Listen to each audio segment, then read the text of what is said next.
ఆంధ్ర కళల రాజధాని అమరావతికి ఒక స్వరూపం రాబోతోంది. దేశంలోనే అత్యుత్తమ రాజధానిగా నిర్మించేందుకు కూటమి ప్రభుత్వం అడుగులు వేస్తోంది. సరికొత్త భవనాల నిర్మాణానికి టెండర్లు పిలిచింది. ఇంతకీ ప్రభుత్వం ఏం చేస్తోంది ఒకసారి చూద్దాం.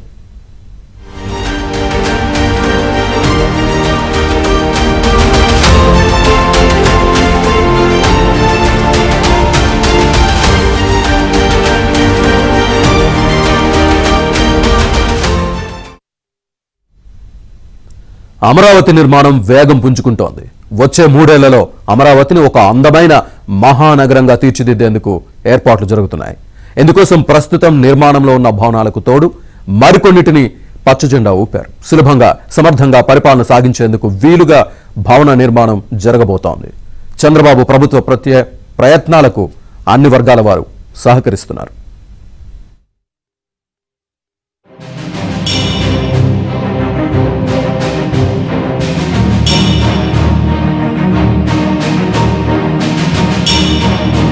జగన్ రెడ్డి ఓటమితో అమరావతికి గ్రహణం వీడింది.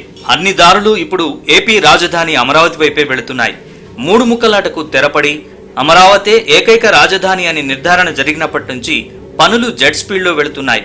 నిర్దేశిత 3 ఏళ్ల కాలంలో అమరావతి నిర్మాణం పూర్తి చేయాలన్న దృఢ సంకల్పంతో కూటమి సర్కార్ ముందుకు కదులుతోంది.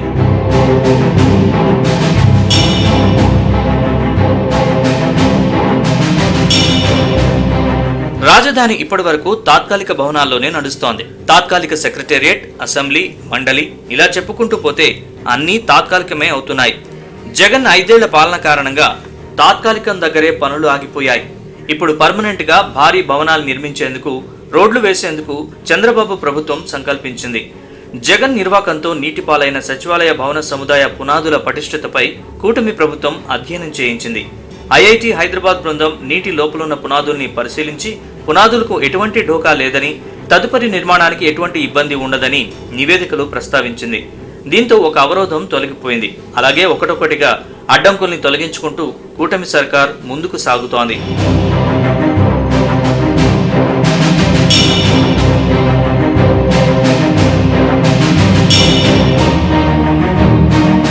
గతేడాది అక్టోబర్ 16వ తేదీన జరిగిన సిఆర్డీఏ సమావేశం అమరావతి నిర్మాణంలో కీలకంగా మారింది.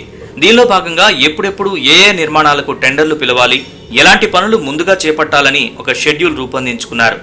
గతంలో దాదాపుగా నిర్మాణం పూర్తయిన సిఆర్డీఏ ప్రాజెక్ట్ ఆఫీసు పనులను పునఃప్రారంభించి రాజధాని నిర్మాణానికి శ్రీకారం చుడుతున్నట్లు ముఖ్యమంత్రి చంద్రబాబు స్వయంగా ప్రకటించారు. సిఆర్డీఏ ప్రాజెక్ట్ ఆఫీస్ నిర్మాణానికి సంబంధించిన టెండర్ల ప్రక్రియలో మొత్తం 4 కంపెనీలు పోటీపడగా హైదరాబాద్కు చెందిన కేపీసీ ప్రాజెక్ట్ సంస్థ 135,97 లక్షలకు టెండర్ దాఖలు చేసి L1 గా నిలవడంతో ఆ సంస్థకు పనులు కట్టబెట్టి అక్టోబర్ 19న సీఎం చంద్రబాబు స్వయంగా పనులు పునఃప్రారంభించారు.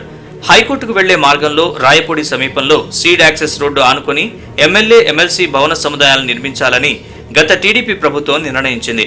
పరిపాలనా సముదాయాల్లో భాగంగా ఆ భవనాల్ని నిర్మించాలని తీర్మానించారు.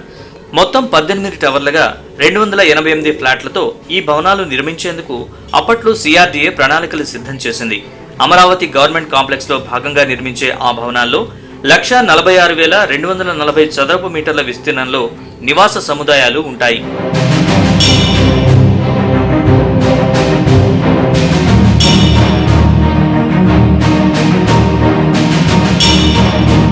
సీడ్ యాక్సెస్ రోడ్డు వద్ద ఎమ్మెల్యే, ఎమ్మెల్సీ క్వార్టర్లతో పాటు అఖిల భారత సర్వీస్ అధికారుల భవంతుల నిర్మాణానికి అప్పటి టీడీపీ ప్రభుత్వం శ్రీకారం చుట్టింది.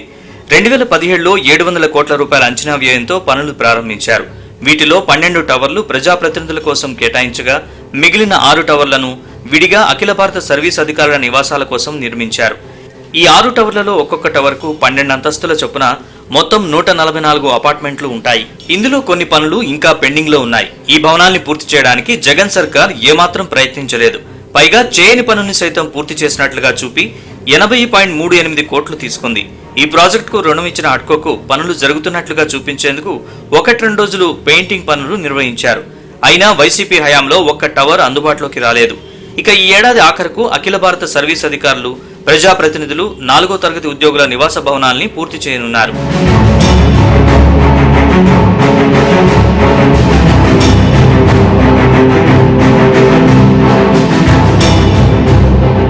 అసంపూర్ణంగా ఉన్న భవనాల నిర్మాణంతో పాటు కొత్త వాటికి కూడా కూటమి ప్రభుత్వం శ్రీకారం చుడుతోంది. అజెండాలోని ఒక్కో అంశాన్ని బయటికి తీస్తోంది. కీలక టవర్ల నిర్మాణ పనుల్ని ఏజెన్సీలకు అప్పగించేందుకు ఏపీ ప్రభుత్వం ఆమోదం తెలిపింది. రాజధాని అమరావతిలో జీఏడీ టవర్ తో పాటు 1, 2, 3, 4 టవర్ల నిర్మాణానికి టెండర్ల ప్రక్రియ పూర్తయింది. టెండర్లలో L1 గా నిలిచిన సంస్థలకు లెటర్ ఆఫ్ అగ్రిమెంట్ ఇచ్చేందుకు CRDA అథారిటీ ఇప్పుడు ఆమోదం తెలిపింది. జీఏడీ టవర్ పనులను 882 కోట్లకు NCC సంస్థ, HOD టవర్లు 1, 2 టెండర్లను 1487 కోట్లకు షాపూర్జీ సంస్థ, 3, 4 టవర్ల పనులను L&T సంస్థ 1303 కోట్లతో దక్కించుకున్నాయి. మొత్తం 3673.44 కోట్లతో ఆ టవర్ల నిర్మాణ పనులను కూడా త్వరలో ఆయా కంపెనీలు ప్రారంభిస్తాయని మంత్రి నారాయణ తెలిపారు. పాలన సులభంగా ఉండాలని, అంతా ఒకే చోట ఉండేలా ఈ 5 టవర్ల నిర్మాణ పనుల్ని చేపట్టారు. 2014-19 మధ్యకాలంలో రూపొందించిన డిజైన్ల ప్రకారమే ఈ టవర్ల నిర్మాణ పనులు కొనసాగుతాయని మంత్రి నారాయణ స్పష్టం చేశారు. మొత్తం 3673 కోట్లతో ఈరోజు ఏదైతే L1 అయ్యారో దానికి అథారిటీ యాక్చువల్గా అప్రూవల్ ఇవ్వటం జరిగింది. దాన్ని ఇమీడియట్గా ఆ వర్క్ని టేకప్ చేసేటట్టుగా ఆ కన్సర్న్ ఏజెన్సీస్కి ఇచ్చి ఇమీడియట్గా వర్క్ టేకప్ చేయడం జరుగుతుంది. ఎందుకంటే 2014-19లో ముఖ్యమంత్రి గారు ప్రజా పరిపాలన, ప్రజలకు పరిపాలన సులువుగా ఉండాలి, ఒక దగ్గర మినిస్టర్ సెక్రటరీ, ఇంకో దగ్గర HOD అంటే డైరెక్టర్ ఒక దగ్గర, కమిషనర్ దగ్గర, మళ్ళీ వాళ్ళ కింద ఆఫీసులు ఇంకో దగ్గర ఉంటే ప్రజలు అన్ని దగ్గరకు తిరగాలి, అది చాలా అసౌకర్యం. అందరూ కూడా ఒకే ఫ్లోర్ కానీ లేదా 1 or 2 ఫ్లోర్స్లో ఉంటే అక్కడికి వచ్చిన వాళ్ళు మినిస్టర్ని కలిసినా వెంటనే సెక్రటరీని కలవచ్చు, వెంటనే HODని కలవచ్చు, కింద ఆఫీసులో కూడా కలిసి పని పూర్తి చేసుకోపోగలనే ఉద్దేశంతో 2014-19లో ఇవి డిజైన్ చేశారు. జగన్ రెడ్డి చేసిన అరాచకం కారణంగా 5 ఏళ్ల కాలంలో అంచనా వ్యయం భారీగా పెరిగిన కేంద్ర ప్రభుత్వ సహకారంతో చంద్రబాబు తన లక్ష్య సాధన దిశగా ముందుకు వెళుతున్నారు. ఐకానిక్ టవర్ల ఆకృతులను ఫోస్టర్ సంస్థ రూపొందించింది. అన్నిటికంటే ఎత్తుగా నిర్మించనున్న జీఐడీ టవర్ బేస్మెంట్, గ్రౌండ్ ఫ్లోర్ కాకుండా 47 అంతస్తులుగా నిర్మిస్తారు. ఇందులో ముఖ్యమంత్రి కార్యాలయం ఉంటుంది. దాని టెర్రస్ పై సీఎం ప్రయాణాల కోసం హెలీప్యాడ్ కూడా ఉంటుంది. మిగిలిన 4 HOD టవర్లను 39 అంతస్తుల చొప్పున నిర్మిస్తారు.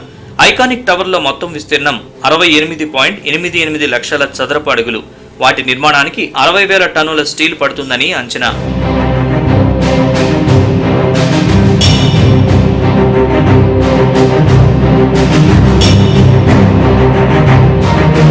అమరావతి అభివృద్ధిలో భాగంగా 2వ దశ ల్యాండ్ పూలింగ్ కు ప్రభుత్వం చర్యలు చేపడుతోంది. దాదాపు 40,000 ఎకరాలను ల్యాండ్ పూలింగ్ ద్వారా సేకరించాలని లక్ష్యంగా పెట్టుకున్నారు. రైతులు ల్యాండ్ పూలింగ్ కే మొగ్గు చూపుతున్నారని, ఇప్పటికే దాదాపు 36,000 ఎకరాలని ల్యాండ్ పూలింగ్ ద్వారా ఇచ్చేందుకు ముందుకొచ్చారని మంత్రి నారాయణ వెల్లడించారు. శంషాబాద్ విమానాశ్రయం తరహాలో 5,000 ఎకరాల్లో అంతర్జాతీయ విమానాశ్రయం నిర్మాణానికి శ్రీకారం చుట్టబోతున్నారు. అన్ని అంతర్జాతీయ విమానాలను ఆగేందుకు, పారిశ్రామిక వ్యాపార అభివృద్ధికి అమరావతి విమానాశ్రయం అన్ని రకాలుగా దోహదం చేస్తుంది. రాజధాని అమరావతి మీదుగా నిర్మిస్తున్న ఎర్రుపాలెం నుంచి నంబూరు రైల్వే లైన్ కు భూసేకరణ ప్రక్రియ జరుగుతోంది. ఇప్పటికే 12 గ్రామాల పరిధిలో పెగ్ మార్కింగ్ ప్రక్రియను పూర్తి చేశారు. మొత్తం 56.53 కిలోమీటర్ల మేర ఉన్న ఈ రైల్వే లైన్ కోసం 8 మండలాల్లోని 22 గ్రామాల్లో భూమిని సేకరించేందుకు ఏపీ కేబినెట్ ఆమోదం తెలిపింది. ఇక రవాణా సదుపాయాలు మెరుగుపరచాలని ఏపీఎస్ఆర్టీసీని ఆదేశించారు. బస్టాండ్లు, డిపోలు, టెర్మినల్స్ నిర్మాణానికి వీలుగా భూముల కేటాయింపు జరిగేలా ఏపీఎస్ఆర్టీసీ ప్రయత్నాలు మొదలుపెట్టింది.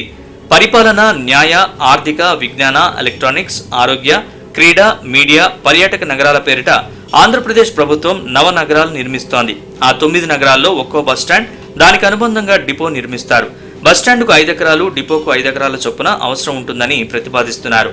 మొత్తం 9 బస్టాండ్లు, డిపోలకు కలిపి 90 ఎకరాలు కావాలని అంచనా వేశారు.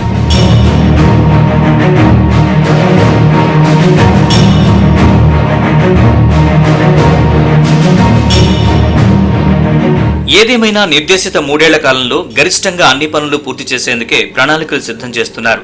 కేంద్ర ప్రభుత్వం, జాతీయ, అంతర్జాతీయ ఆర్థిక సంస్థల సాయం ఇప్పుడు అమరావతి నిర్మాణానికి ఊతమిచ్చే అంశంగా భావించాల్సి ఉంటుంది.